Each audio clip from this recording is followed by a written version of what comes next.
You know what's wild? Right now, there's an NBA player making over $50 million who can't be traded. Not because he's too good, and not because he's injured, but because he literally won't let you. We all love a good comeback story. The veteran who finds his groove again. The young player who finally breaks out. But sometimes, teams just light money on fire and watch it burn. I'm your host Kyle, and welcome to Basketball Business, where we uncover the money moves behind the hardwood. If you enjoy these types of breakdowns, hitting those like and subscribe buttons really makes a difference. It tells YouTube this is content worth recommending and helps me push more deep dives just like this directly to your feed. Today, we're counting down the 10 worst contracts in the NBA right now. The ones that make general managers wake up in a cold sweat. The deals that cripple franchises. And the signatures that launched 1,000 trade machine scenarios. And trust me, number one is so bad, it literally can't be fixed. Let's get right into it.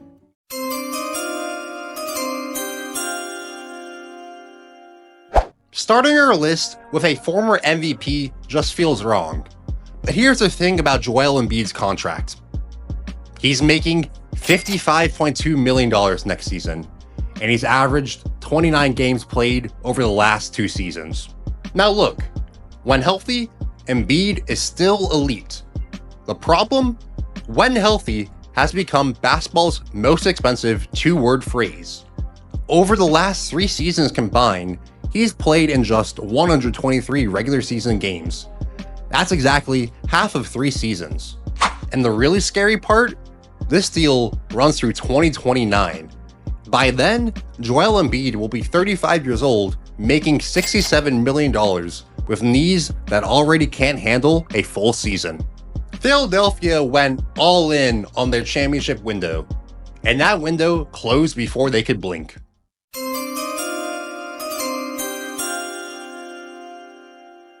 Here's a riddle for you. What do you get when you pay $29 million for 14 points a game? Jerami Grant. Portland signed Grant thinking they were getting a versatile 3-and-D forward. What they got instead was a 30-year-old averaging career worst numbers on a team still trying to find their identity. He's shooting 36% from 3, which sounds okay until you realize he's hitting just 38% of his 2s. And the kicker? Grant has over $100 million left on his deal. For a rebuilding team, that's just not bad value. It's franchise malpractice.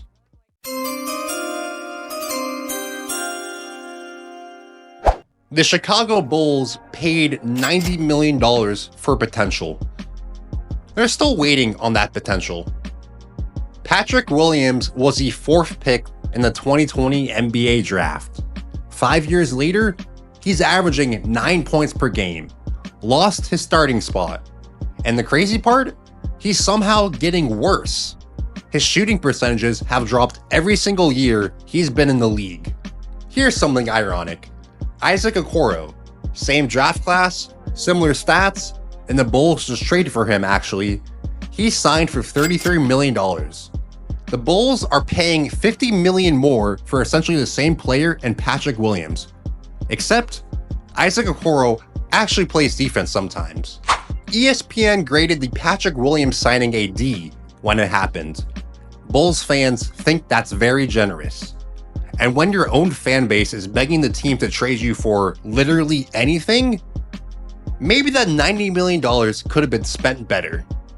At this point, Williams is basically an $18 million per year reminder that draft position doesn't always guarantee NBA success.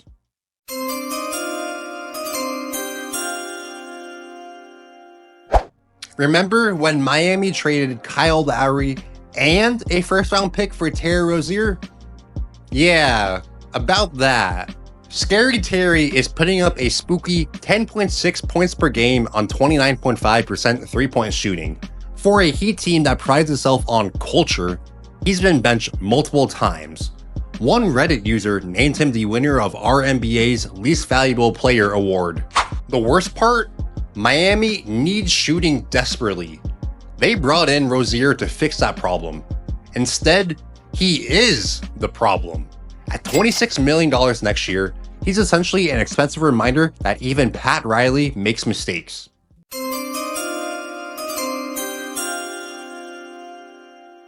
This story is simple. Orlando was the worst three-point shooting team in the NBA. So they paid two-time champ Kentavious Caldwell-Pope $66 million over 3 years to fix that problem. The result? They were still the worst three-point shooting team in the NBA. That's it. That's the whole story. He averaged 8.7 points per game last season.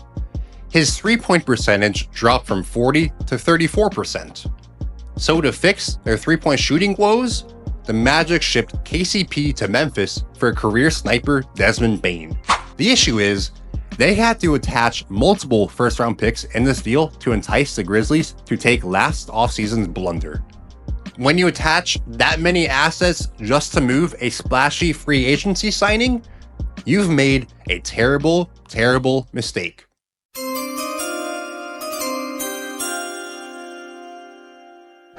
Multiple analysts have called this the worst contract in the NBA right now. And honestly, they have a pretty strong argument.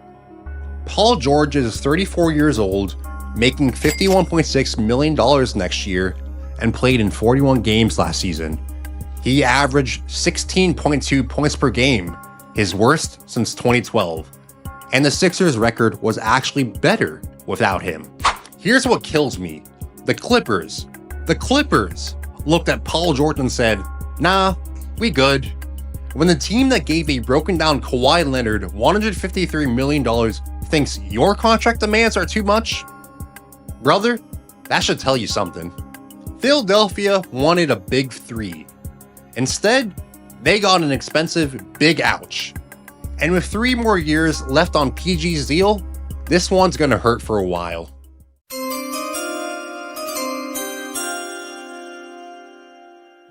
Look, CJ McCollum is a pretty decent player, professional bucket getter, strong locker room presence, but he'll be 34 next season, making $30 million on a team that desperately needs to rebuild. He can't defend, isn't a great rebounder, and can't playmake to save his life at this point in his career. You know what's crazy? He's actually the all-time leader in the Pelicans franchise for three-pointers made, and they still couldn't wait to trade him. That tells you everything. And speaking of the guy they just traded McCollum away for,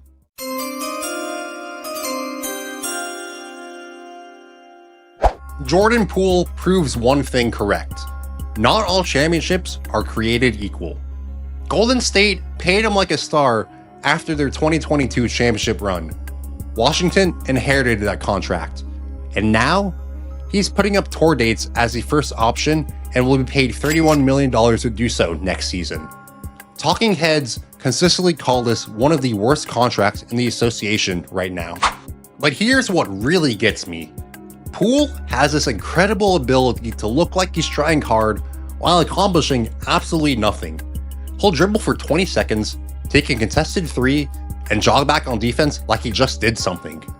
The Wizards just shipped him to New Orleans, essentially admitting they'd rather have a 33-year-old CJ McCollum. So when you're 26 and teams prefer the older, more expensive guy, you got problems.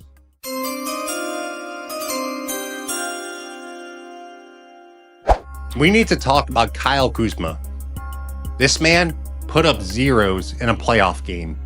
No points, no rebounds, no steals, no blocks, nothing. Tony Snell is somewhere nodding in approval. Washington paid him $90 million in 2023 to be a franchise cornerstone. What they got was inconsistency personified. One night, he'll drop 30. The next 5 games, you'll forget he's on the court. And Milwaukee somehow thought this guy is the solution to winning another championship before Giannis asked out. The good news? He's on a declining contract for the next 2 years. The bad news? He's still owed $42.7 million, with $22.4 million coming his way next season.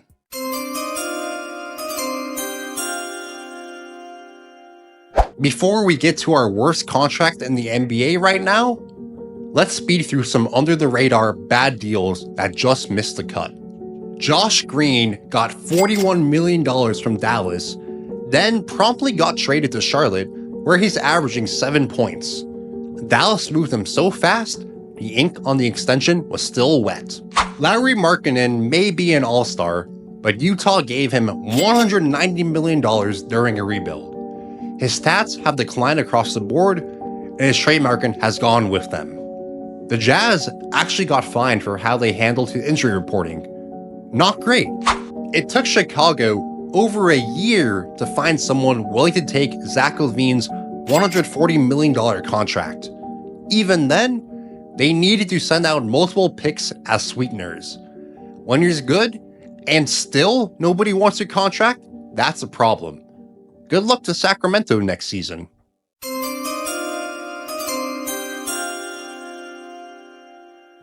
There is no debate. None. Zero.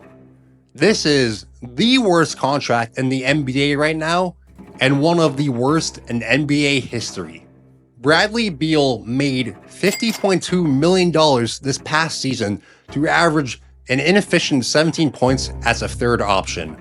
He made more than Giannis, more than LeBron, more than Anthony Edwards. But here's the thing that makes this truly special. Even if Phoenix wanted to trade him, even if they somehow found a team dumb enough to take him, Beal can just say no.